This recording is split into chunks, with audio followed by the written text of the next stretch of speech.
이번에 발표하실 분은 동국대학교 경영학과 길종구 교수님으로 SNS 마케팅을 활용한 토종계 가치 보존 방안에 관한 연구를 주제로 하여 발표하시겠습니다. 네, 안녕하십니까. 발표를 맡게 될 동국대학교 경영학부 길종구 교수입니다.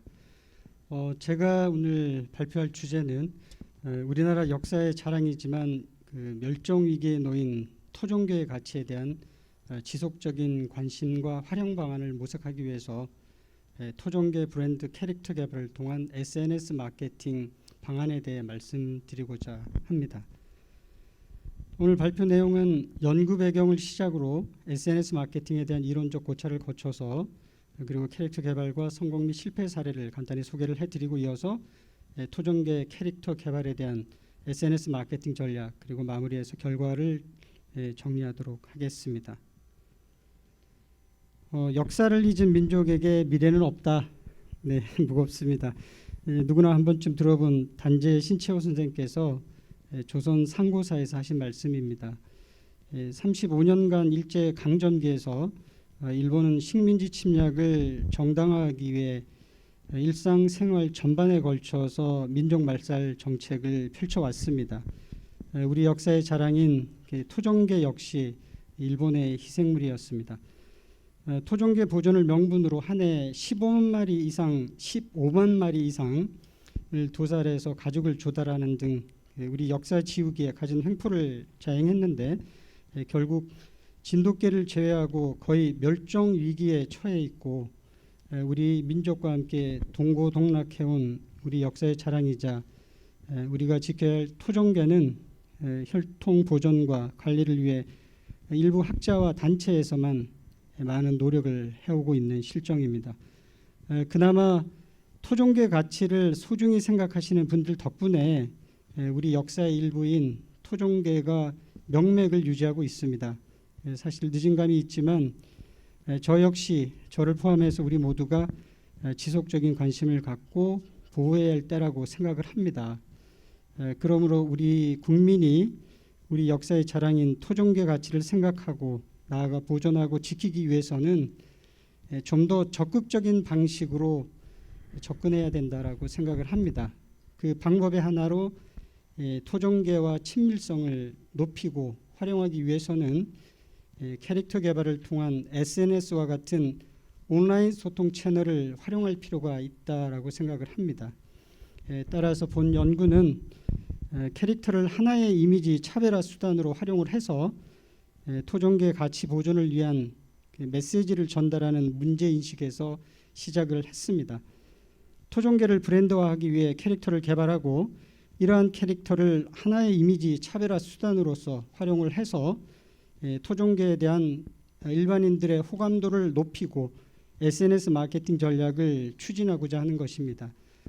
왜냐하면 그 토종계 캐릭터는 그 자체만으로도 하나의 상품으로서 가치를 지니고 있기 때문에 캐릭터 개발에 대한 방법과 의미 그리고 시민들의 감성을 자극하는 캐릭터의 마케팅 전략을 제시하고자 합니다. 디지털 마케팅은 이미 일상 속에 깊이 뿌리가 내려져 있어서 일반인들이 다 이해하고 있는 내용입니다. 자료화면 우측에서 보시는 대면 판매나 카탈로그 마케팅, 텔레마케팅과 같은 전통적인 방식에서 벗어나서 온라인, 웹사이트, 이메일, 소셜 미디어와 같은 그 디지털 채널을 통해서 소비자들에게 시간과 공간의 개념을 넘어서 효율적으로 제품과 서비스를 제공하고 촉진시키는 마케팅이 이제 우리 산업과 사회 전반에 확산되고 있습니다. 그리고 디지털 마케팅 방법으로는 자료 화면에서 보시는 것처럼 이메일과 자료 정보를 목록으로 묶어보는 방식의 RSS 피드, 블로그, 소셜 네트워크 서비스 등 매우 다양합니다. 자, 이러한 그 디지털 마케팅의 가장 큰 특징은요, 기존에 있던 아날로그 소비자의 특징과 비교해서 보면 이해할 수가 있습니다. 간단한 예로 디지털 제품에 대해서 애착과 의미를 부여하는 디지털 소비자하고 달리 아날로그 소비자들은 자신의 목적이나 효용 달성에 필요한 도구로 우리가 사용하고 있는 디지털 도구들을 생각하고 있습니다. 사이버 공간에 대해서도 가상 세계는 현실만큼 중요하지 않다라고 생각을 많이 하고 있습니다. 그래서 현실과 가상 세계를 구분해서 현실은 진짜 공간이고 가상 사이버 공간은 가짜라고 인식하고 있습니다. 또한 이미지 역시 허상이고 매체라는 것은 대체이며 내용이 가공되거나 재생산되지 않고 원본 그대로 전달되어야 된다라는 그런 것들을 중시하는 특징이 있습니다. 자, 그러면 우리가 흔히 디지털 마케팅에서 가장 많이 활용하고 있는 SNS에 대한 개념은 뭐 간단히 설명을 드리고 생략을 하겠습니다. 어쨌든 가장 대표적인 디지털 마케팅의 그 소셜 채널의 하나가 SNS입니다. 사용자 간의 자유로운 의사소통과 정보 공유 그리고 인맥 확대 등을 통해서 사회적 관계를 생성하고 강화해주는 온라인 플랫폼을 의미하고 있습니다.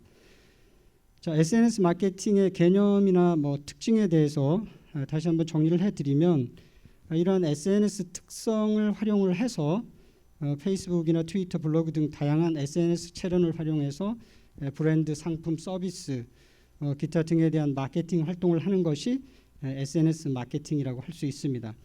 자, 이렇게 SNS 마케팅이 이제 빠르게 확산되는 이유는요, 굉장히 접근성이 뛰어나고 또 유용성이나 뭐 최신성 그리고 그 영속성과 같은 SNS 특성에 기반을 하고 있기 때문입니다.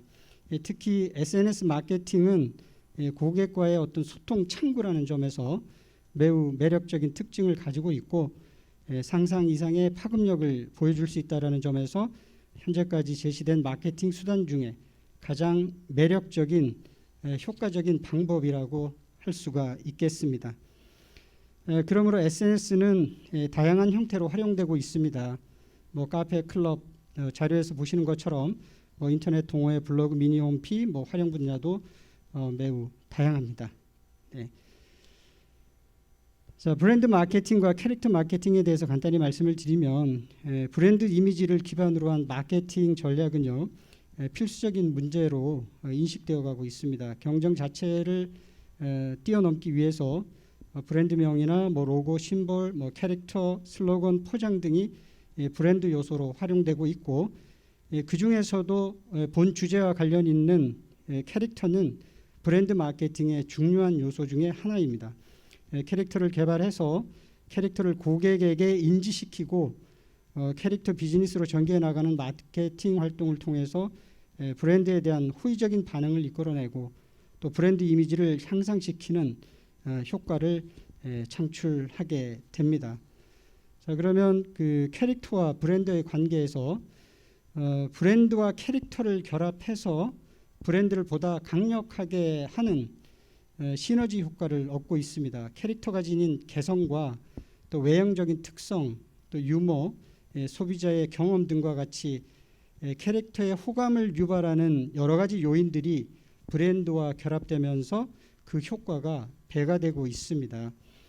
자, 그러면 그 캐릭터에 대한 그 정의를 간단하게 우선 말씀을 드리면 캐릭터 개발 시 유의사항 그리고 또 그 캐릭터가 가지고 있는 여러 가지 뭐 특성 또 이어서 지금 화면이 자꾸 깨지고 있는데 어쨌든 캐릭터는 브랜드 심볼의 특별한 유형이라고 할 수 있습니다. 사람 또는 실제 삶의 특성을 가지고 있는 형상을 의미하게 되는데 이 캐릭터가 시각적으로 묘사되고 또 인위적으로 성격이 부여된 가상의 존재인 동시에 특정한 이미지를 대변하는 만큼 다음과 같은 구성 요소들을 만족시켜야 된다. 이제 만약 토종계 브랜드 캐릭터를 개발하는 데 있어서 이러한 그 캐릭터에 대한 구성 요소를 고려하지 않으면 성공하기 어렵지 않나 이렇게 생각을 하고 있습니다. 그래서 화면에서 보시는 세 가지 어떤 요인들에 대해서 잠깐 관심을 가져주시고요. 아무튼 캐릭터는 기업이나 제품, 브랜드를 적절히 대표할 수 있기 때문에 캐릭터 설정이 또 보편적이어야 되고 브랜드와 성격이 잘 융화될 때 캐릭터가 성공할 가능성이 있습니다. 자, 캐릭터는 화면에서 보시는 것처럼 크게 두 가지로 분류할 수 있습니다. 표현하는 소재에 따른 캐릭터 분류가 있고 또 사용하는 목적에 따라서 캐릭터를 분류하기도 합니다. 그래서 이 CI나 뭐 팬시, 게임, 이벤트 그리고 캠페인 등과 같이 그 종류 분류법도 좀 다양한데 인물, 동물 그리고 식물, 상품, 의인화 이런 캐릭터들은 표현 소재에 따른 캐릭터 분류에 해당된다라고 생각을 하시면 되고요. 특히 동물과 사람은 이렇게 그 캐릭터를 개발할 때 매우 친숙한 소재이고 장점을 최대한 살리면서도 귀엽게 만들 수 있기 때문에 가장 많이 활용되고 있습니다. 자, 화면에서 보시는 그 지명의 캐릭터와 아주 적절한 언어 유희가 SNS에 쉽게 통용이 되면서 지자체 마스코트 중에서 이제 성공한 캐릭터가 있습니다. 그래서 뭐 대표적인 캐릭터가 이제 두 가지 캐릭터가 있는데요. 그 좌측에 있는 그 세이와 그 2015년에 그 안전 캐릭터로 개발된 세이와 세희입니다. 세이와 세희입니다. 이제 고음을 의인화한 한 쌍의 캐릭터로서 안전을 말하다라는 뜻의 안전 브랜드의 안양의 이름에서 따왔습니다.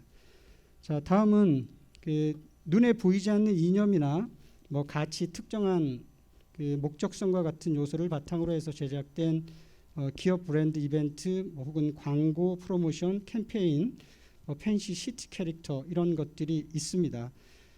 화면에서 보시는 것처럼 캐릭터 중에서 이 펩시 콜라와 같은 이 펩시맨을 제외하고는 이 나머지 캐릭터들은 전반적으로 사용 목적에 아주 부합하게 개발되어서 캐릭터가 가지고 있는 주목성이나 뭐 차별성, 기억도를 상당히 높여줬고 주제의 전체적인 이미지를 상승시키는 효과를 가져다 주어서 성공한 캐릭터라고 말씀드릴 수가 있습니다. 그래서 실제 이 굿오일 같은 경우도 국내 정유사 최초로 선보인 캐릭터로서 좋을 굿 기름 오일이라는 의미의 굿오일에는 좋은 기름으로 좋은 세상을 만들겠다라는 S오일의 기업적 모토가 반영이 되면서 기업의 정체성이 투영된 캐릭터 도구로 성공한 캐릭터라고 할 수가 있겠습니다. 그렇기 때문에 이 캐릭터를 개발하는 우리나라의 이제 지자체가 굉장히 많습니다. 물론 기업은 자신들의 어떤 경쟁력을 향상시키기 위해서 캐릭터를 브랜드화시키고 그것을 마케팅을 통해서 상품화시키는 성공적인 전략을 추진하는 것이 당연하지만 이 지자체의 경우에는 또 다른 어떤 의도가 있기 때문에 전반적으로 보면 이제 캐릭터가 성공하지 못하고 실패하는 그런 사례가 굉장히 많습니다. 자, 어쨌든 캐릭터가 지닌 다양한 속성은 브랜드 마케팅과 접목해서 그 효과가 매우 크기 때문에 기업이나 지자체는 캐릭터를 개발하고 또 캐릭터를 이용한 브랜드 마케팅에 열을 올리고 있는 것입니다. 자, 캐릭터 개발이 단순히 그 브랜드의 가치를 높여주는 것에서 또 나아가서 관련 상품과 서비스를 개발해서 또 부가적인 어떤 수익원이 되고 또 지속적으로 캐릭터를 개발해서 브랜드를 소비자들에게 각인시킬 수 있는 그런 장점들이 있기 때문에 지자체에서도 캐릭터를 개발하고 있습니다. 그래서 우리나라의 경우에는 지방자치제 시행 이후에 캐릭터 활용 전략에 집중하기 시작을 했고 각 지자체에서는 경쟁적으로 캐릭터를 개발해서 도입하기 시작했습니다. 그래서 지방자치제 단체가 시행된 그 1995년부터 재작년 2018년 기준으로 볼 때 전국 지자체에서 개발한 캐릭터 수는 무려 210개가 넘는다고 할 수 있습니다. 자, 어쨌든 그 지자체가 이렇게 앞다퉈서 캐릭터를 개발하는 이유는 앞서 말씀드린 것처럼 지역을 활성화하거나 홍보의 대안으로 좋은 대안이 되기 때문인데 어쨌든 이러한 취지하고는 달리 지자체의 캐릭터들이 대체적으로 성공을 하지 못하고 있다. 그래서 이제 사례를 통해서 어떤 캐릭터들이 성공적으로 캐릭터가 가지고 있는 그런 구성 요소들이나 소비자들에게 친근감과 그 접근성이 가능했는지를 소개를 해드리도록 하겠습니다. 절대적으로 이제 그러지 못하다, 자신들이 이 원하는 성과를 거두었느냐에 대해서는 부정적인 내용들이 사실은 좀 많이 있습니다. 기업은 앞서 말씀드린 것처럼 자신들의 어떤 브랜드 이미지나 사용 목적에 맞게 전문적인 연구 개발을 통해서 캐릭터를 개발하고 활용을 하고 있지만, 지자체는 상대적으로 그 캐릭터 브랜드에 대한 스토리텔링도 부족하고, 또 SNS 마케팅을 성공적으로 수행하는 능력도 부족하고, 또 이후에 캐릭터 개발 이후에 이제 관리하는 능력도 상당히 떨어지는 편입니다. 버거치킨 브랜드 맘스 터치의 이 대마미를 페르소나로 내세운 SNS 마케팅을 전개해서 이제 성공을 거두었고, 또 처갓집 양념치킨의 처돌이는 처갓집과 도리를 합쳐서 만든 이름으로 처음에는 사실 처음 캐릭터가 개발이 됐을 때는 소비자들에게 반응을 얻지 못했습니다. 그러나 일부 이제 소비자가 SNS에서 언어적인 어떤 유희로 활용을 하면서 역주행 신화를 쓰면서 인기를 끈 캐릭터라고 볼 수가 있습니다. 그리고 하단에서 보시는 그 삼양식품의 불닭볶음면은 제품의 매운 특성을 강조하기 위해서 입에서 불을 뿜는 닭 캐릭터 호치를 활용하고 관련된 마케팅 활동을 활발하게 펼치고 있습니다. 자, 어쨌든 브랜드 이미지와 재미를 표현한 캐릭터와 결합을 해서 제품의 흥미를 이끌어내는 마케팅 전략으로 소비자에게 친근하면서 개성 있는 패키지 상품, 유튜브 영상, SNS, 채널 활용 등에 대한 그런 도구들을 적극적으로 활용하고 있습니다. 해외 성공 사례로는 일본이 별로 소개해드리고 싶지는 않지만 어쨌든 그 캐릭터 산업이 굉장히 발달한 나라입니다. 1980년대부터 지자체나 공공기관 홍보용 캐릭터들을 만들기 시작을 했는데 약 한 4천여 개가 넘는 지역 공공기관 캐릭터가 있고, 또 이 중 자료에 소개되는 캐릭터들은 유루카랴 그랑프리에서 입상한 일본 지자체 대표 캐릭터입니다. 매년 이런 그랑프리를 개최를 해서 시민들에게, 주민들에게 가장 많은 표를 얻는 캐릭터를 대표 캐릭터로 이제 수상을 하고 있습니다. 자, 그러면 국내 캐릭터 개발에 대한 성공 사례에 대해서, 그리고 실패 사례에 이어서 설명을 드리면요. 우선 성공을 거둔 캐릭터는 대부분 친근감이 있고 SNS에서 공유가 많이 일어나는 캐릭터들입니다. 그래서 결국 그 재미있는 컨텐츠를 많이 생산해내서 지역민들과 재미있게 소통하는 이런 캐릭터들이 이제 성공 가능성이 높다. 이제 고양시와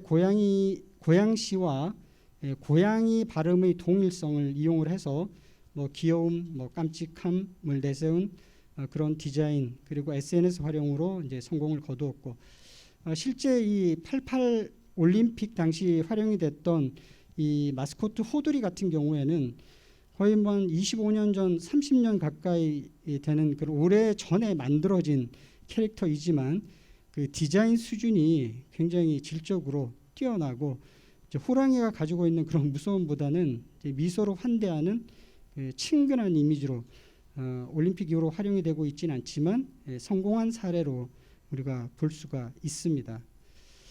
자, 그럼에도 불구하고 우리나라 지자체 캐릭터에 대한 이런 관리 부재나 마케팅 부족으로 많은 예산을 활용하고도 효과를 거두지 못하는 경우가 상당히 많습니다.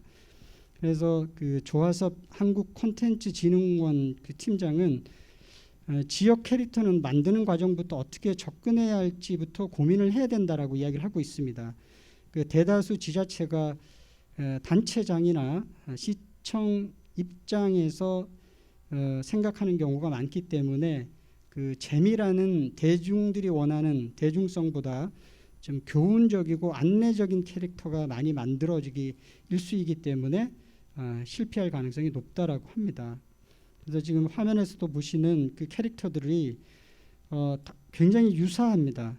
그래서 지역이나 기관의 특색, 문화와 상관없이 이 제작되고 있는 캐릭터들을 보고 계시는데 이 다 거북이를 대상으로 해서 만든 소재로 해서 만든 캐릭터들입니다. 그러니까 지자체와 거북이하고 전혀 관계가 없는 그런 지자체들이 실제 캐릭터를 만들어서 활용을 하고 있습니다. 왼쪽 위에서부터 모두 설명을 드릴 수는 없지만 한의학연구원 키오미, 안전보건공단의 안젤이, 국민체육공단의 키키, LS 국토정보공사의 랜디, 충북음성군 거돌이 등등 다 거북이를 활용한 전혀 이제 관계가 없는 그런 예시이고요. 오른쪽에서 보시는 그림도 똑같습니다. 캐릭터도 마찬가지입니다. 제작 목적이나 구체적인 그 활용 방안이 없이 복사, 즉 카피식으로 캐릭터를 제작하게 되면 저러한 현상들이 나타날 수가 있다. 그래서 오른쪽 위에서부터 차례로 보시면은 해양수산부의 해랑이나 기상청의 기상이나 산업통상자원부의 노잉이 다 지금 한 번 보고도 사실 그 일반인들 기억에 각인이 돼야 되는데 어느 캐릭터가 어느 지자체의 캐릭터가 어느 단체의 캐릭터인지 실제 구분하기가 어렵다라는 이야기입니다. 그래서 우리나라의 그 캐릭터를 보유하고 있는 176개의 지자체의 캐릭터를 분류를 해 보면 인물이 가장 많습니다.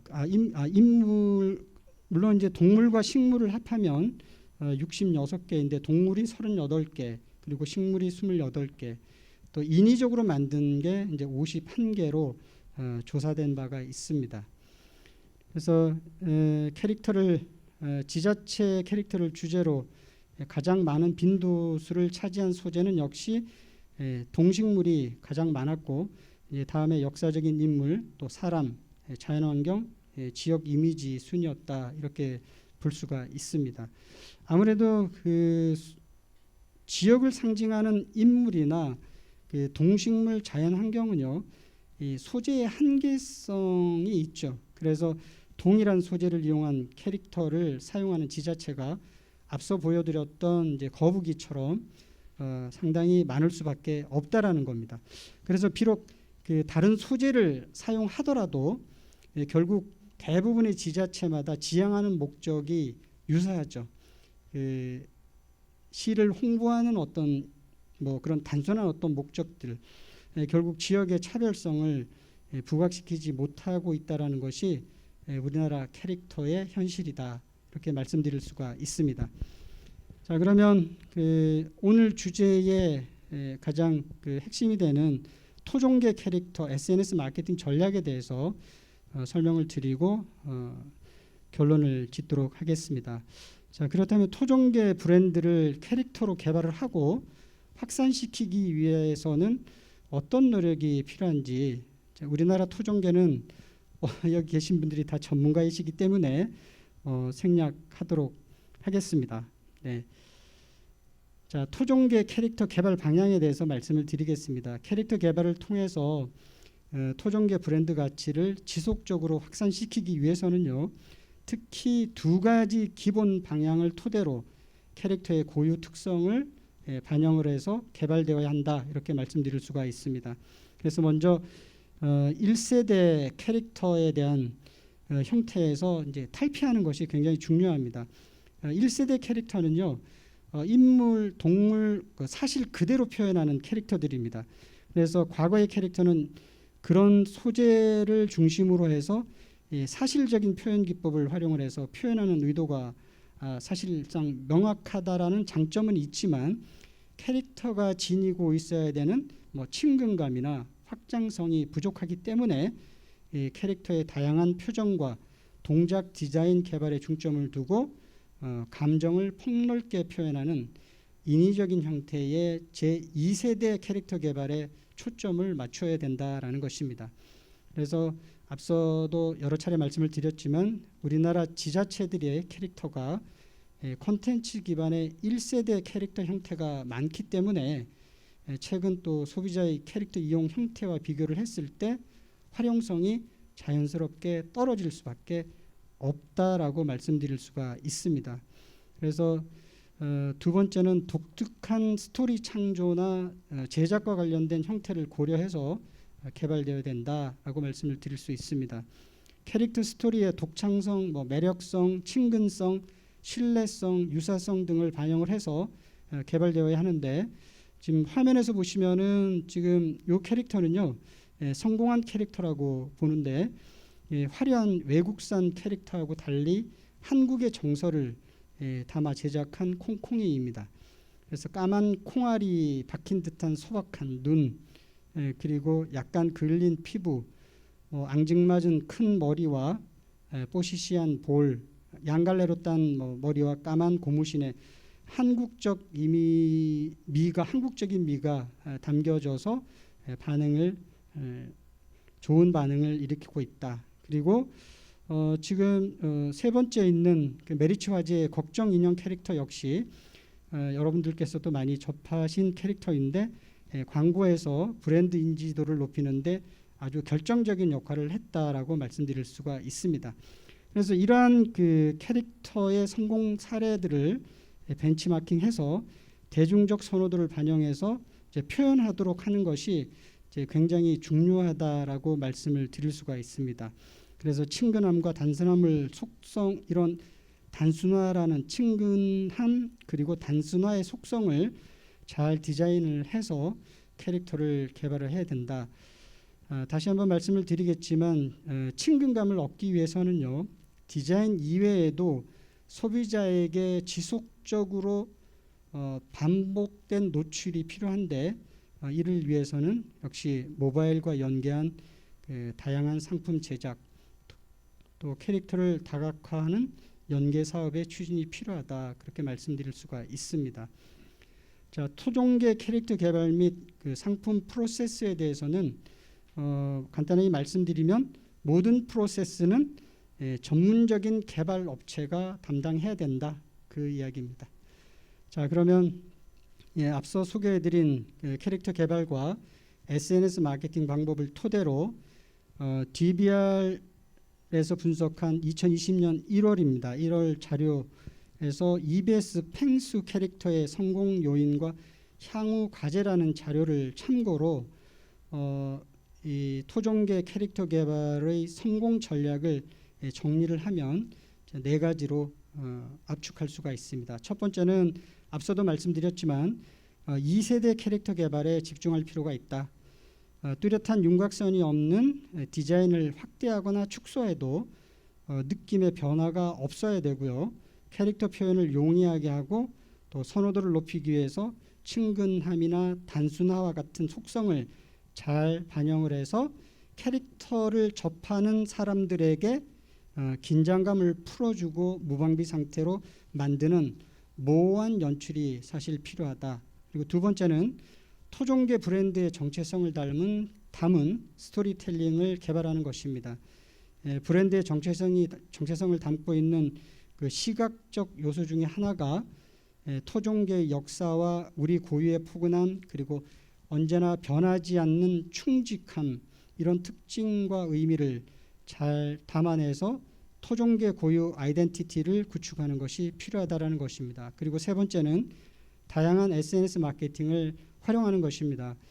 만드는 것도 중요하지만 잘 만드는 것도 중요하지만 적극적인 노출을 통해서 다양한 계층의 사람과 접촉할 수 있는 즉 기회의 문턱을 낮추고 유튜브, 인스타그램, 페이스북, 트위터, SNS 캐릭터 관련 게시물들을 지속적으로 이제 포스팅도 하고 사람들과 공감하는 방식을 통해서 토종계 캐릭터에 대한 팬층 확보에 집중을 해야 된다.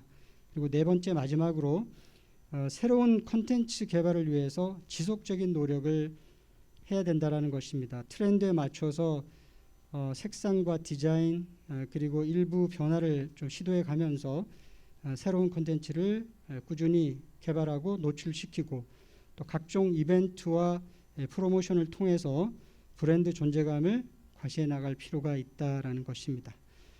자, 네, 아이고, 화면이 한 단계. 자, 이제 마무리하도록 하겠습니다. 본 연구는 우리 민족의 그 순환사와 함께 명맥을 유지해 나가고 있는 토종계의 가치를 알리고 지속적인 보존을 위해서 변화하는 사회 환경에 부합한 이 가치 보존 방안을 모색하기 위해서 비롯되었습니다. 토종계의 브랜드 가치를 증대하기 위해서 스토리를 담은 캐릭터를 개발해서 이제 멀티미디어 시대에 맞는 SNS 마케팅 전략을 활용을 하고 토종계 가치 보존뿐만이 아니라 캐릭터를 사람들에게 인지시켜 그 토종계 캐릭터 비즈니스 모델을 개발을 해서 확장시켜 나가는 계기를 마련하기 위한 것이었습니다. 그래서 연구 결과를 간단히 요약을 해드리면 토종계 브랜드 가치를 증대하기 위해서 개발한 캐릭터의 SNS 마케팅이 중요하고 캐릭터 개발에 있어서 토종계의 형태적 특성과 단순화를 조사하고 캐릭터의 원형과 트렌드를 예측해서 사람들의 관심을 지속적으로 받는 스토리텔링과 감성 캐릭터 개발이 필요하다라는 것입니다. 그 외에도 쭉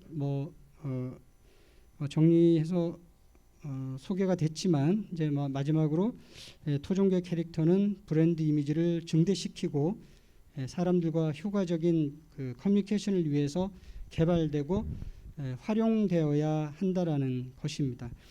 어쨌든 그 사람들에게 그 토종계 브랜드에 대한 그 지식 혹은 인식을 높여주고 캐릭터 개발과 SNS 마케팅 전략은 토종계 가치 보존 효과가 상승하는 계기가 될 것을 기대한다라는 점에서 의의가 있지만 그 여러 가지 또 연구의 한계점도 있습니다. 그래서 그런 점들은 자료를 통해서 이제 확인해 주시기를 바라고 이제 다시 한번 이제 정리를 해 보자면 또 다른 방식으로 이 토종계 우리 역사의 자랑인 토종계에 대한 인식을 좀 널리 알리고 홍보하는 어떤 차원에서 연구가 진행이 됐습니다.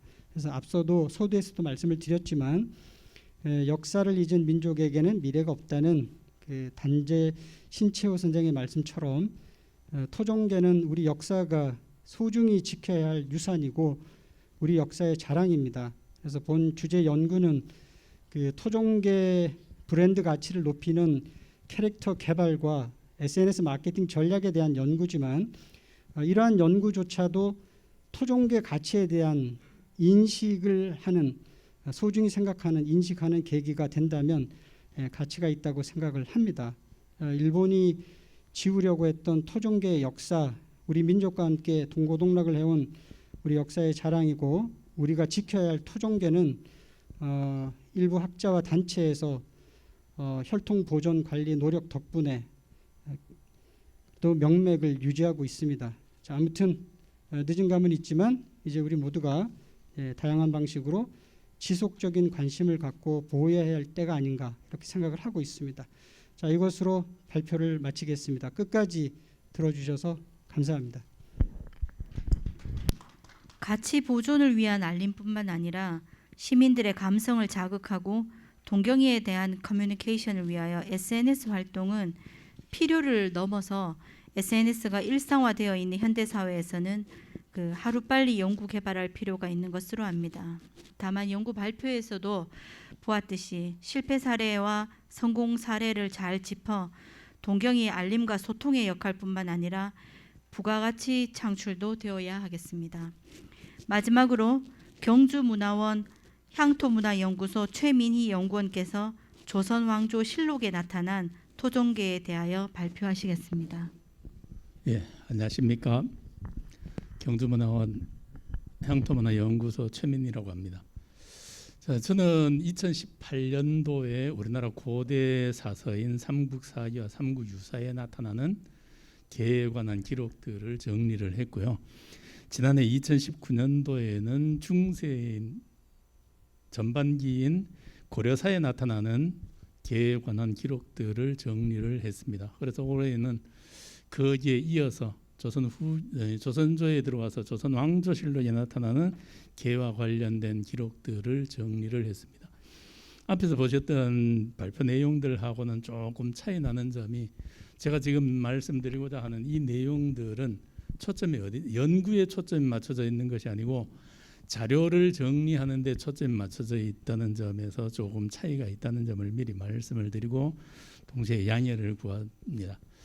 자, 제목은 토종계라고 되어 있지만 사실은 여기에서는 이제 고려 때까지와는 조금 다르게 삽살계라는 명칭이라든가 이런 것들이 등장한다는 점에서 좀 특징을 가지고 있습니다.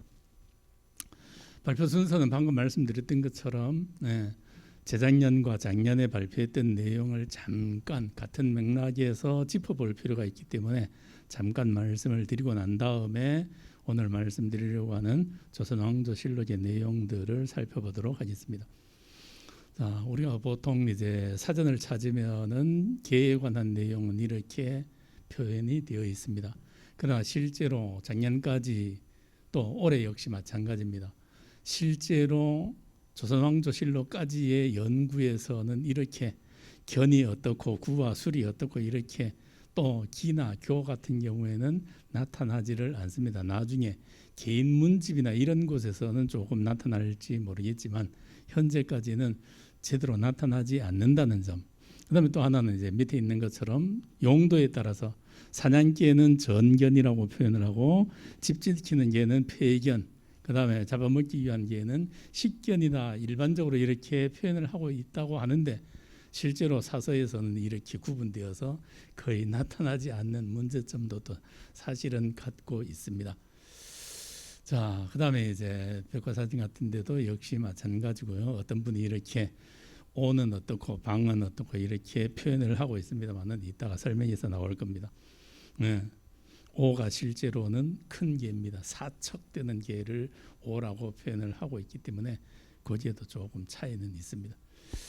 자, 우리나라 자전에서 찾으면 이제 개를 표현하는 데는 이렇게 많은 종류들이 용어가 나타난다고 자전에서 정리가 되어 있습니다. 그러나 이걸 실제로 조선왕조실록까지 조사를 했는 결과 약 9개 정도가 나타나기는 합니다. 그러나 그 중에서 몇몇에 집중되어 있고요. 예를 들어서 견이나 구 여기에 주로 집중되어 있습니다. 그리고 나머지는 한 서너 가지 정도만 개를 의미하는 용어로 사용되고 나머지는 실제로 우리나라에서는 거의 개를 나타내는데 사용되지 않았다는 점이 또 드러나 있습니다. 자, 그래서 삼국사기와 삼국유사에서 주로 나타나는 것들은 이렇게 주로 견을 사용을 많이 하면서 구도 뭐 비슷하게 간다고 볼 수 있습니다. 대체로 봤을 때 견을 주로 많이 사용을 했고요. 그 다음에 일반적으로 사용한 거나 지명이라든가 이런 데는 구를 조금 많이 사용하는 것들을 보실 수가 있습니다. 이게 이제 대체적인 흐름인데요. 특징적으로는 이렇게 우리가 보통 구분하지 않고 사용한다는 걸 알 수 있고요. 그 다음에 여기 이제 사자성어 같은 경우에 중국에서 만들어져서 들어온 것들이기 때문에 이거는 우리가 이렇게 언어 습관적으로 사용하던 것이다라고 말씀드리기는 조금 어려운 점들이 있습니다. 삼국사기나 유사에서 특징은 이제 이렇게 개도 가축의 일부로 인정을 한다는 점이 특징이다 그렇게 말씀드릴 수 있을 것 같고요. 자, 그다음에 이제 예기, 중국의 고서인 예기를 보는 이유는 통일신라 시대에 들어오면 이제 독서 삼품과라고 해서 오늘날 우리가 이해하기 쉽도록 이야기를 하려면은 과거 보는 데 있어서 기본 과목으로 예기가 등장을 합니다. 그런 다음에 그 후에 통일신라부터 시작해서 고려, 조선에 오면서 우리나라에 엄청난 영향을 주는 서적입니다. 가장 기본적인 서적, 사서 삼경으로 일컬어지기도 합니다만은 그 예기에 나타나는 개 관련들은 과연 어떤 것들이 있는지 기본적으로 살펴보고자 하는데요. 자, 예기가 우리에게 영향을 주었다는 단적인 증거는 이런 것들이 있습니다. 중국에서 가장 통치가 잘 되는 방법으로서는 이렇게 9개의 주를 통치자는 여기에 있고 나머지 우물정자식으로 이렇게 9칸으로 나누어 가지고 구등분을 해서 통치를 하는 게 가장 이상적이라고 설명하듯이 통일신라 때에 와서 줄을 만드는 데 역시 9개로 만들어 가지고 통치를 한다는 게 바로 이런 중국 사상의 영향을 받았다는 걸 단적으로 보여주기 때문에 얘기의 내용을 두터봤다라고 말씀을 드렸습니다. 그런데 여기서는 아주 재미난 현상이 나타납니다. 일반적으로 견자를 많이 사용을 합니다. 그런데 비해서 얘기에선 특별히 개를 사육하는 데 있어서는 구자를 사용을 합니다. 견자를 쓰지를 않습니다. 하나 특이하게도 제사 희생에서 구자를 쓴 예가 하나 있기는 있습니다만은 후대에 어떤 착오가 있었을 가능성이 있습니다. 그래서 이렇게 중국의 고대 서적인 예기에서는 일반적으로 개를 표현할 때는 견, 거기에 비해서 사육하는, 어찌 보면 이제 잡아먹기 위한 개의 경우에는 구를 사용했다 하는 것을 알 수 있을 것 같습니다. 또 하나는 이제 제사에도 개가 사용이 되었다는 것을 실증적으로 볼 수가 있습니다. 거기에는 또 이제 천자, 황제는 어떤 개 소를 사용하고 이렇게 그다음 제후의 경우, 왕의 경우 이런 식으로 대부 이렇게 내려가면서 계급에 따라서 사용하는 동물의 크기나 동물의 종류가 달라지기도 한다는 점이 얘기에는 다 드러나 있습니다. 자, 그다음에 이제 우리 분석하는 과정에서 많이 나오는 사자성어가 우리 흔히 많이 쓰는 거죠. 견마지론이 견마지양이니 견마지충 거의 같은 뜻으로 사용이 되죠. 그다음은 금이속초 이런 것들이 대표적인 사자성어의 예로 사용이 되고 있습니다. 이거는 고려사에서도 조금 나타나고 조선왕조실록에 오면 엄청 많이 나타납니다. 자, 고려사에서 등장하는 견과 구를 정리를 하면 이렇게 일반적으로 견과 구의 숫자가 거의 비슷하게 나타납니다. 그런데 특징이라면 일반적으로는 견자, 개를 나타낼 때 견자를 많이 사용을 하고 사육한다든지 사냥개를 표현한다든지 좀 전에 보셨던 사자성어 같은 데서는 견자를 주로 많이 사용을 했습니다. 그런데 지명을 나타낸다든지 이럴 때에는 심지어는 사람 이름의 경우에도 구자를 사용을 하고 있다는 점이 특징이고요. 나머지들은 거의 등장하지 않는다고 보시면 됩니다. 그렇게 간단하게 요약을 해드렸고요. 이제 본격적으로 조선왕조실록으로 한번 들어가 보겠습니다. 자, 왕조실록 개 관련 기록들을 조금 정리를 했고요. 그 중에 가장 많이 등장하는 것들은 조금 전에 보셨던 견과 구를 중심으로 해서 드물게 의와 오가 등장하기도 합니다. 조선왕조실록 하면은 상당히 자료를 정리를 하면서 보니까 재미난 현상들이 나타나는데요. 초기에 나타나는 기록들, 예를 들어서 태조실록이라든지 태종실록 같은 경우에는 고려사를 편찬할 때와 거의 같은 시기이기 때문에 용어나 이 빈도들이 사실은 거의 비슷하게 나타납니다. 그런데 후대로 넘어오면서 조금씩 변화하는 경향들이 나타나는 것도 실제로는 볼 수 있었습니다. 그런데 시간 관계도 있고 해서 제가 능력이 모자라가지고 거기까지는 정리를 아직 다 못했는데요. 여기서 이제 조심할 거는 뭐냐면은 한 임금이 돌아가시고 나면은 그 후대에 실록을 편찬을 합니다.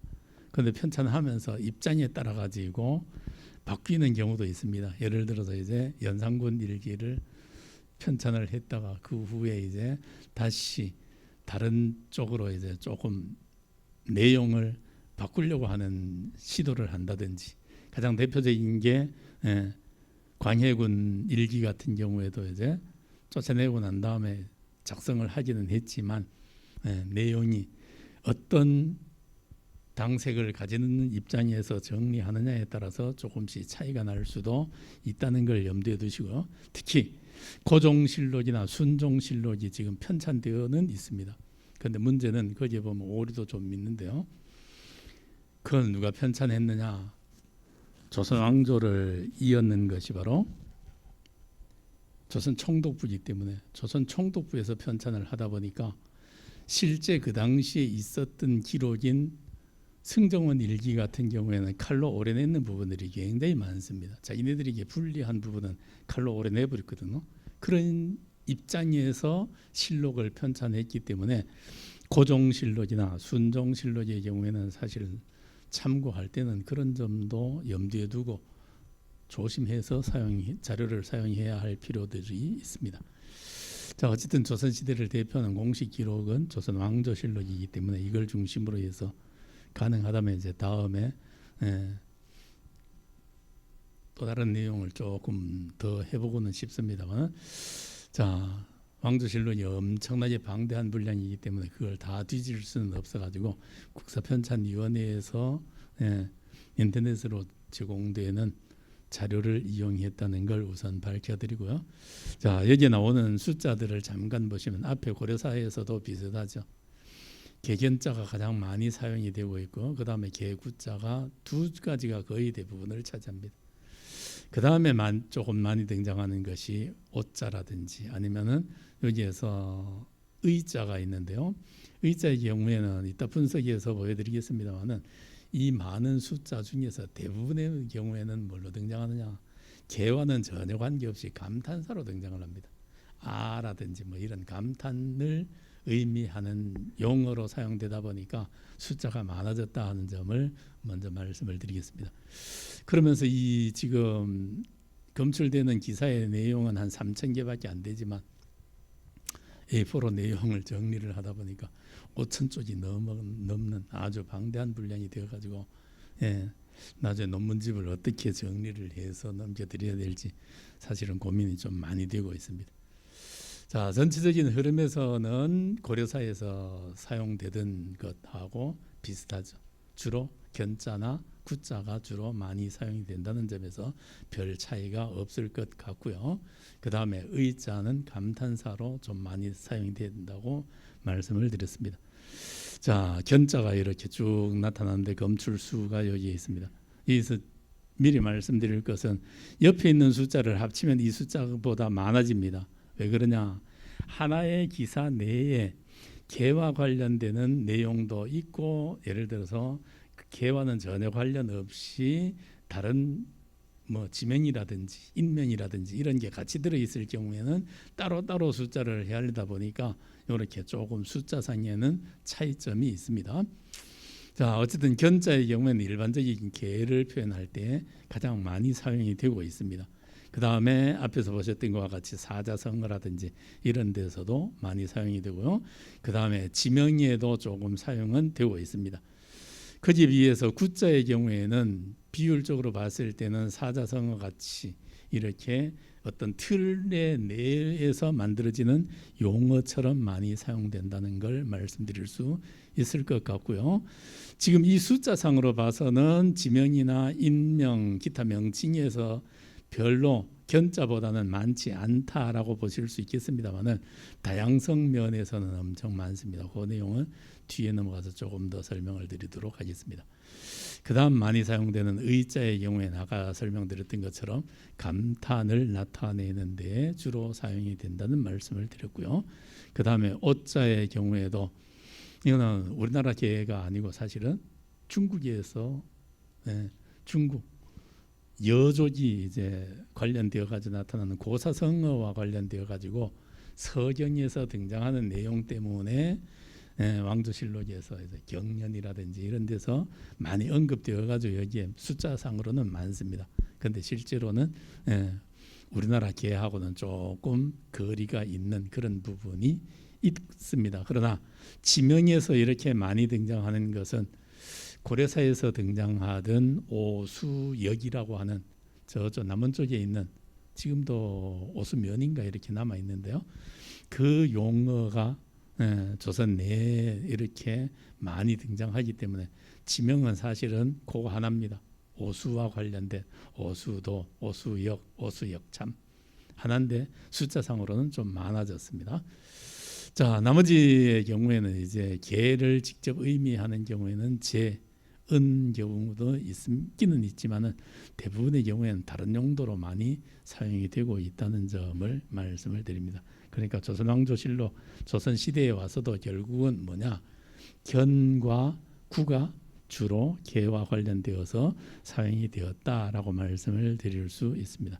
이제 하나하나씩 조금만 살펴보도록 하겠습니다. 견의 경우에는 조금 전에 말씀드렸는데요. 여기에는 오류가 몇 개 나타나고 있기 때문에요. 연산군 일기에서 대신이라고 써야 되는데 견신으로 나타나기도 하고, 특히 이제 고종실록에 오면 이렇게 태학으로 표현해야 되는데 견학, 심지어는 황태자라고 써야 되는데 황견자라고 무려 4번이 등장하고 있기 때문에 이 말고도 일본인 이름에도 이제 이런 표현들이 오류가 조금 등장을 합니다. 자, 어쨌든 그 사항들을 이제 조금 빼버리고 나면은 좀 전에 보셨던 것처럼 이렇게 견자가 가장 많이 사용이 되고 있는데요. 하나 이제 조금 성어로 볼 거냐 아닌 걸로 볼 거냐 하는 통계상에 조금 애매한 점들은 있었다는 걸 미리 말씀을 드리고요. 자, 견자 중에서도 가장 많이 등장하는 건 이런 경우입니다. 개견, 닭과 개, 응견, 매와 개, 요거는 이제 사냥하고 관련된다는 얘기고요. 전견 역시 사냥과 관련된다는 얘기가 되는데요.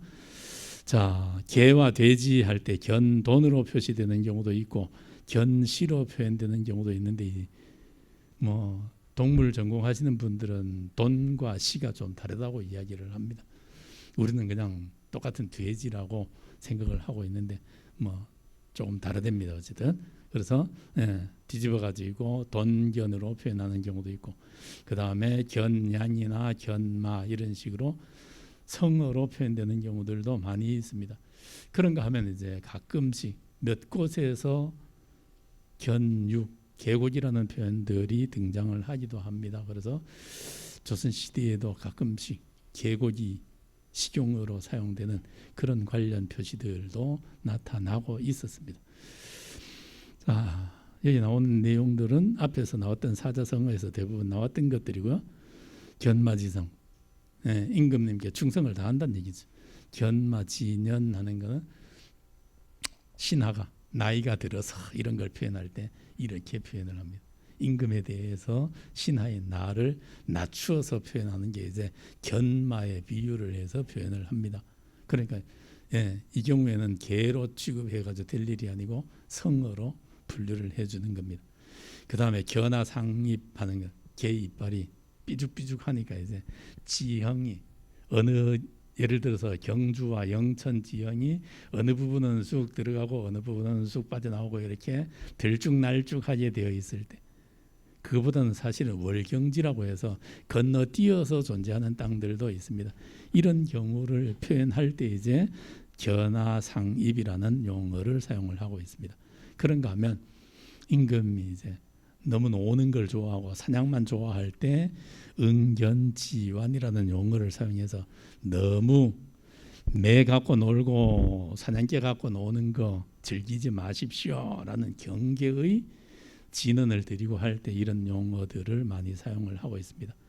그런가 하면 응견지사에서 매와 개를 기르는 일 한다는 얘기는, 관리가 이런 일을 한다는 얘기는 결국 그만치 보잘것없는 일을 한다, 이런 표현으로 많이 사용을 하고 있었습니다.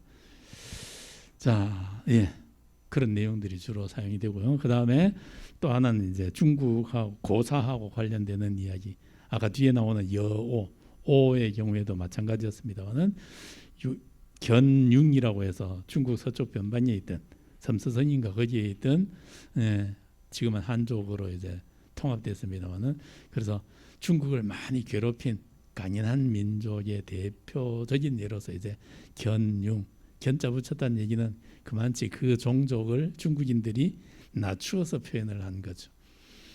그래서 예를 들어서 우리가 이야기한 고구려 같은 경우에도 중국 사서에 보면은 고구려, 고자는 떼버리고 구려라고 많이 표현을 하는데, 려자의 앞에다가 뭘 붙이느냐 하면 말맞자 변을 붙여서 표현을 합니다.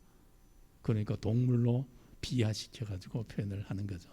그런 것들이 중국인들의 표현 방법에서의 하나의 특징이다 이렇게 보시면 될 것 같습니다. 그러니까 조선 조정에서는 임금님과 신하가 대화를 한다든지 했을 때 주로 중국 고서에 나오는 고사성어들을 원체 많이 사용하다 보니까 중국 이야기들, 중국 쪽에서 넘어온 용어들이 상당히 많이 사용이 되어 있는 대표적인 게 방금 말씀드렸던 견융, 그 다음에 뒤에 넘어가는 여족과 관련된 오라는 게, 여오 이런 것들이 대표적으로 등장을 하고 있습니다. 자, 지명으로서는 횟수로는 굉장히 많죠.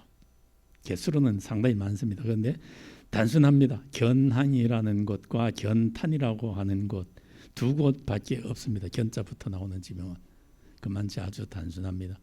근데도 왜 이렇게 많으냐? 서울 가까운 한강변, 좀 이제 뭐 구리시 그쪽 양주 그쪽 정도 될 겁니다. 그러다 보니까 도성하고 관련이 있는 항 내지는 여울이기 때문에 자주 등장한다 이렇게 말씀드릴 수 있습니다. 자, 그런가 하면 사람 이름에도 가끔 사용이 됩니다. 중국인이나 일본인도 있지만 우리 견본이라든지 백견이라든지 마견수 이런 이름을 쓰고 있는데요. 견자부터 들어갔으니까 당연히 별로 양반은 아니겠구나 하는 예상이 맞아 들어갑니다. 자, 그런가 하면 이제 연산군 때 등장했던 관직도 있습니다. 최응견사, 대충 감 잡으셨을 겁니다. 최응견사, 응견, 사냥개 내지는 매를 전국을 돌면서 괜찮은 놈을 잡아오는 그런 직책이죠. 우리가 보통 이야기하는 최홍사, 임사홍이 했던 최홍사는 많이 알려져 있습니다. 그 정식 명칭은 우리 일반적으로 최홍사라고 불러왔었는데 사실은 왕조실록에 보니까 최청여사라고 되어 있습니다. 어쨌든 이런 거에 비해서 많이 알려져 있지는 않지만 최응견사도 자주 등장을 하고 있더라 하는 말씀을 드리고요. 그 다음 사물의 명칭에 견자가 붙는 경우가 있었습니다. 하나가 있는데요. 견설금, 금의 명칭으로 생각이 되는데 정확하게 어떤 물건인지는 모르겠습니다. 하여튼 개의 혀 모양으로 생겼는 금을 가공했는 그런 물건일 것 같기는 합니다. 그 다음에 천견성이라고 하는 별 이름이 한 번 등장을 하고 있습니다. 자, 이제 두 번째 구로 넘어가 보겠습니다. 자, 831개로서 견자보다는 조금 작습니다. 그러면서 성어들은 많이 등장을 하는데요. 앞에서 보셨던 것처럼 견마 뭐 하는 용어가 많듯이 견자를 단순히 구자로 바꿔서 구마 뭐 이런 표현을 많이 사용을 하고 있다는 점이 가장 대표적인 특징입니다. 그런가 하면 이제 견자하고는 달리 구자에서는 거의 비슷한 내용을 표현을 하면서 행동이 개 같은 사람 이런 표현을 쓸 때 이제 이렇게 다양한 표현들을 쓰고 있다는 게 또 여기에서는 조금 특징이었고요. 그 다음에 좀도둑을 표현할 때도 역시 쥐하고 개를 붙여가지고 이렇게 다양한 표현들을 쓰고 있다는 점이 또 하나의 특징이라면 특징으로 볼 수 있을 것 같습니다. 그 다음에 구미속초라는 표현들이 많이 등장을 하는데요.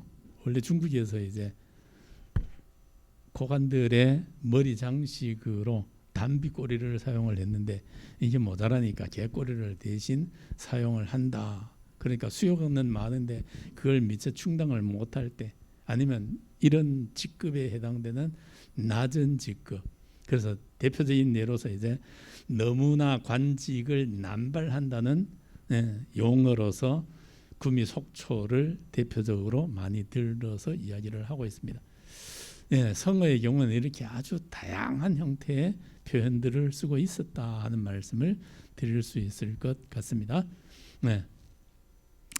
자, 구자가 이제 동물에 붙어서 등장을 하는데 이거는 앞으로 어찌 보면 과제가 될 것도 같은데요.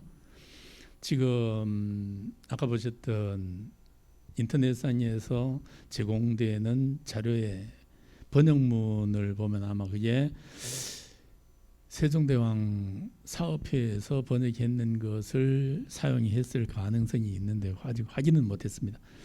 거기에서 보면 이제 그래서 어느 시기에 따라서 이렇게 번역했는 문체라든가 용어들이 조금 차이들이 나타나고 있는데요.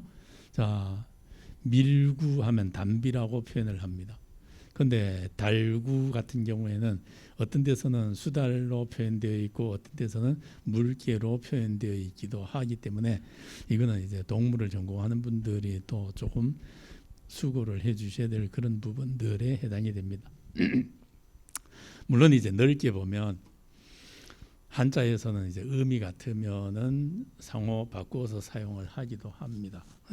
그런 것도 좀 고려를 해가지고 해야 되겠는데 제가 실력이 모자라 가지고 여기까지는 아직은 하지를 못하고 있습니다.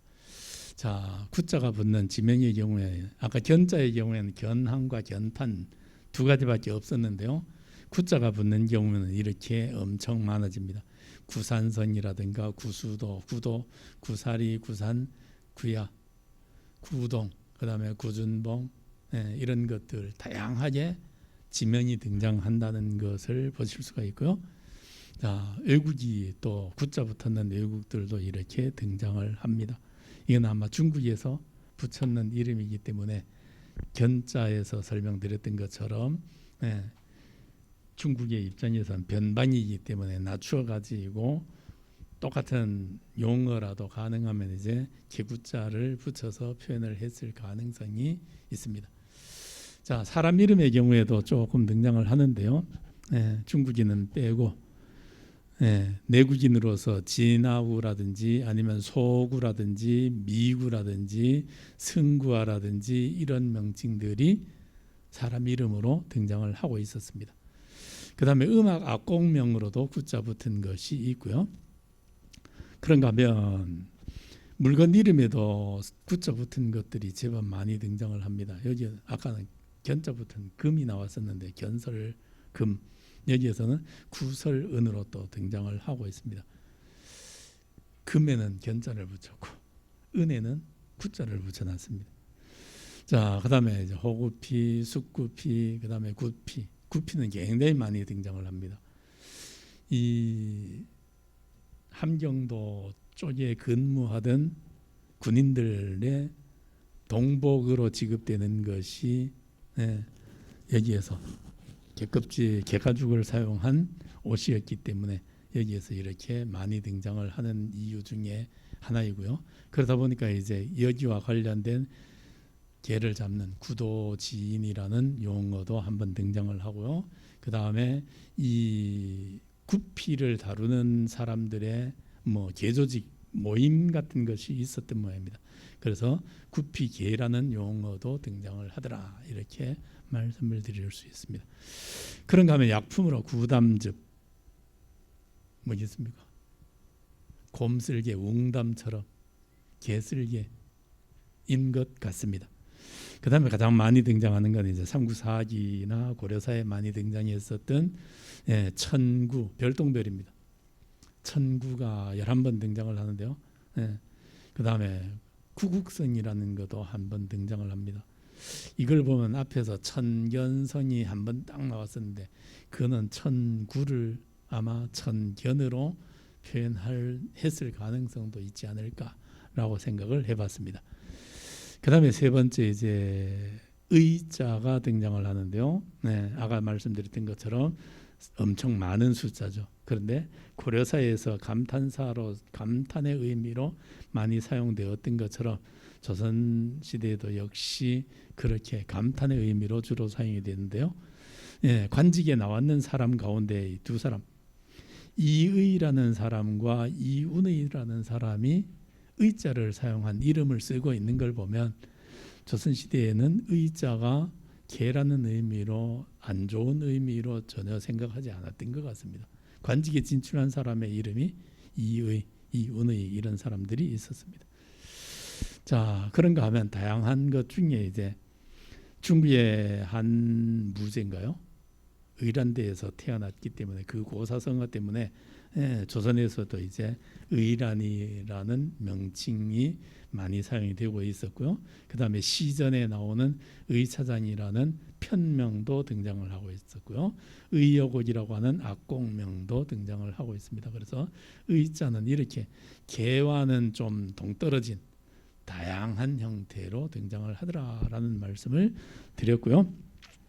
그 다음에 이제 의자하고 관련되어서 아주 특징적인 것 하나가 여기에 있습니다. 의각지세 또는 의기각지형 이런 표현을 쓰고 있어요. 근데 의자를 쓰면서도 번역할 때는 뭐로 번역을 하고 있느냐 하면은 기각지세. 여기 지금 좌방변으로 바뀌어야 되는데요. 죄송합니다. 기각지세로 이해를 해서 표현을 하고 있었다는 점입니다. 이거는 아마 우리가 상상의 동물인 기린의 뿔, 사슴뿔은 이렇게 얽히설키 얽혀 있지만 기린의 뿔은 나란하게 이렇게 나 있거든요. 그렇기 때문에 그걸 이용을 해서 기린의 뿔과 같은 형태로 양쪽에서 군사를 배치를 해서 적을 가운데 몰아넣고 협공하는 그와 같은 형태의 작전명으로서 주로 많이 사용을 하고 있었습니다. 무려 45회나 등장을 합니다. 선조 때부터 시작해서 뒤께는 숙종 때까지 등장을 하고 있습니다. 자, 이제 주로 개를 사용하는데 나타내는데 쓰였던 마지막 용어로 보시면 될 것 같은데요. 오가 있습니다. 아까 말씀드렸던 것처럼 우리나라에서 주로 사용된 것이 아니고 사실은 주나라 춘추 전국 바로 앞 시대 주나라 하은주 주나라 시대에 주나라 왕실의 서쪽 여족이 오라고 하는 계를 바친 고사에서 출발을 하는 거죠. 그러니까 무왕에게 여오를 바치자 그 신하였던 소공이 거기에 잘못 빠지면 이제 나라 다스리는데 혼란이 올 수 있고 정신 딴 데 팔아서 나라가 망조가 될 수 있으니까 물리십시오 하는 간했는 이 기록이 어디에 남아 있느냐 하면 역시 서경에 남아 있기 때문에 그게 서경을 이야기하면은 반드시 튀어나오는 그런 용어로 그러니까 조선에 와가지고도 임금은 이걸 거울로 삼아가지고 주무왕의 여호를 거울로 삼아서 너무 방자하고 이런 것 하지 말라는 의미, 경계의 의미로서 많이 사용을 하고 있습니다. 그래서 서경의 여호편을 이야기할 때는 늘 등장하는 것이 오. 그러니까 개가 맞습니다. 그러나 이거는 우리나라에서 기르는 개하고는 직접 관련 없이 중국에서 여족이 주나라 무왕에게 바쳤던 오와 관련이 있다는 말씀을 드리고요. 자, 그다음에 이제 지명하고 관련해서는 남원 지방에 있었던 오수라는 지명. 이거는 고려사에서도 나왔습니다. 요거 하나와 관련해서 이렇게 제법 많은 숫자가 등장한다는 점을 말씀을 드리면서 자, 오라는 개는 키가 4척된다. 그러니까 제법 큰 개라는 말씀을 드렸습니다. 그래서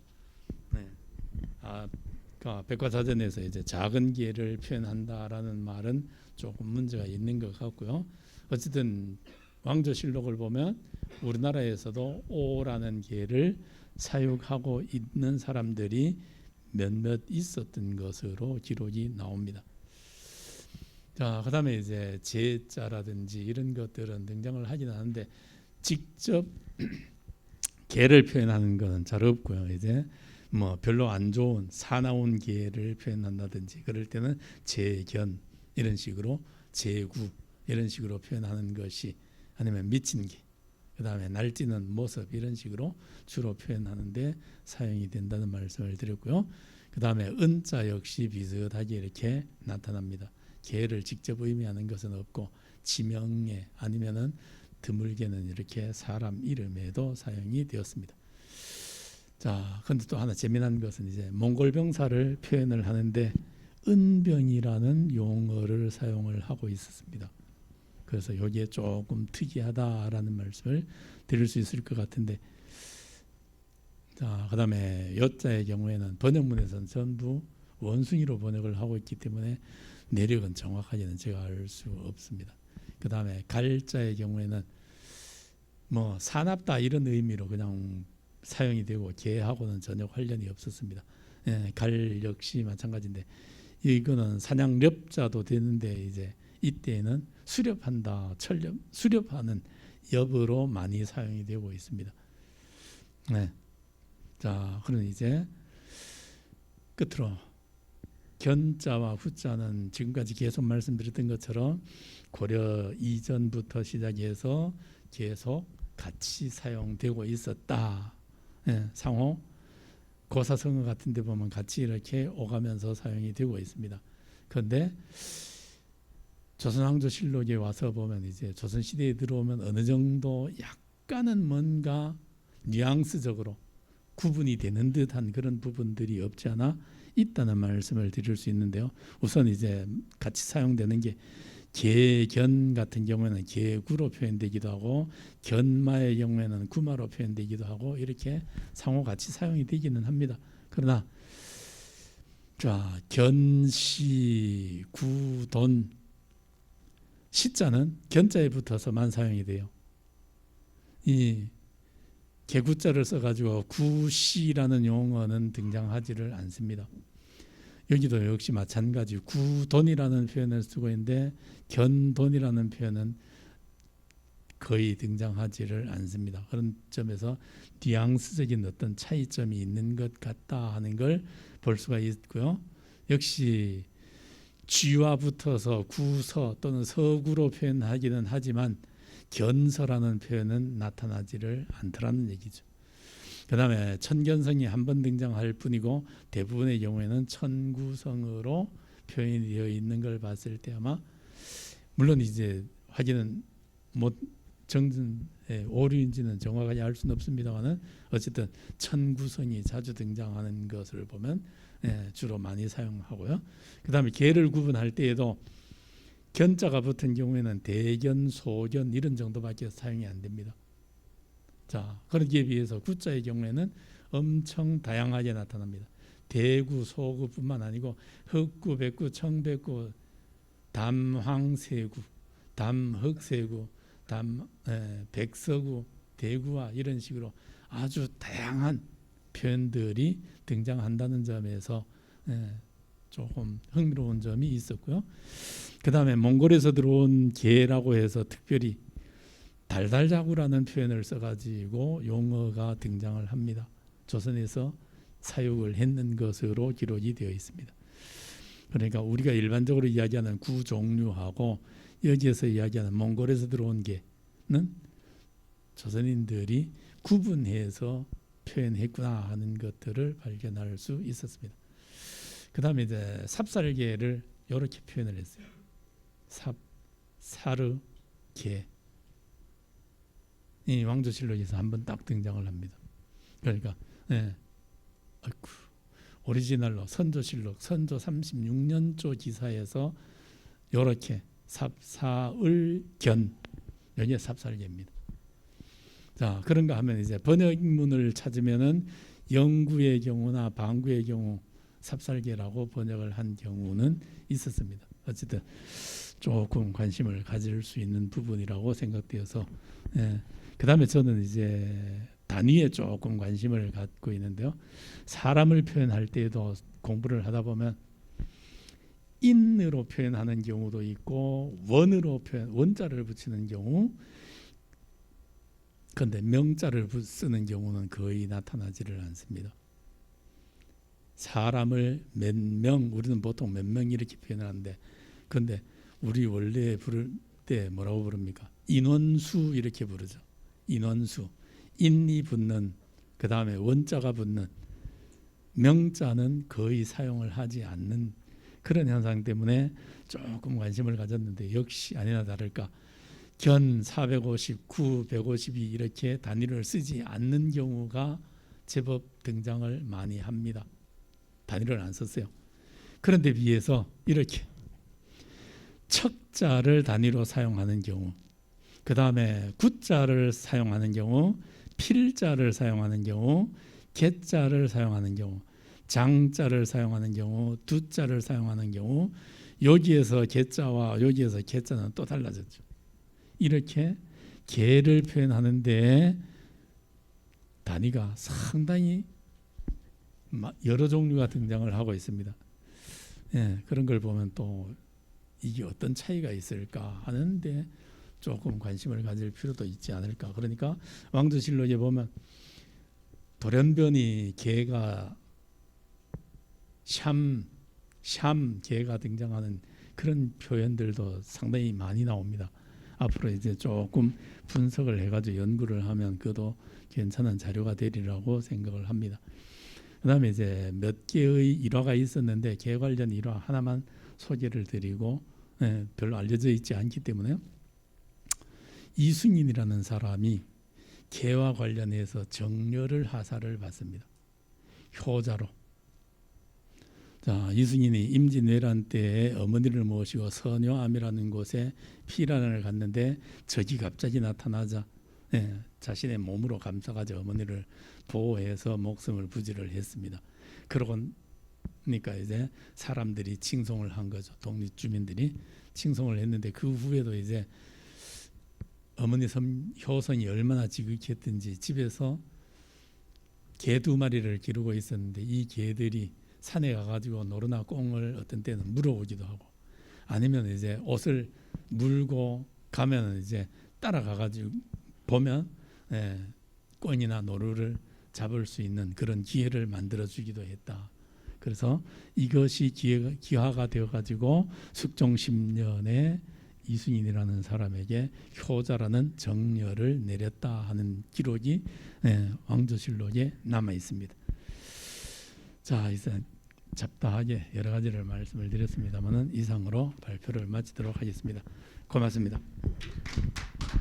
삼국시대의 정사책인 삼국사기나 일련의 삼국유사를 바탕으로 삼국시대로 거슬러 올라가서 본 우리나라 토종계뿐만 아니라 중국 고대 유가의 경전이 예기의 기록을 보아도 토종계는 그 시대, 그 나라, 그 지역 토착민의 생활문화 가까이에서 생활하였고 당시 문물인 유물 속에서도 여러 조형물의 형태로 발견되어진 증거들이 사실 있었습니다.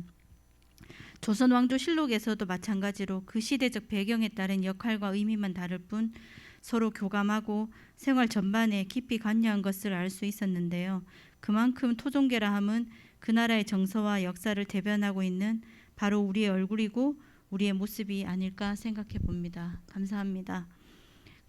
오늘 경주계 동경이의 피지컬적인 특징에 대한 유전적인 연구를 통한 보존에서부터 역사적인 고찰, 번식의 필요성과 문제점들을 짚고 매체를 통한 활용 가치의 요구를 인식시켜서 경주계 동경이의 미래 가치 향상을 위한 오늘 귀한 시간이었다고 할 수 있겠습니다. 이상으로 모든 연구자의 발표를 마치겠습니다.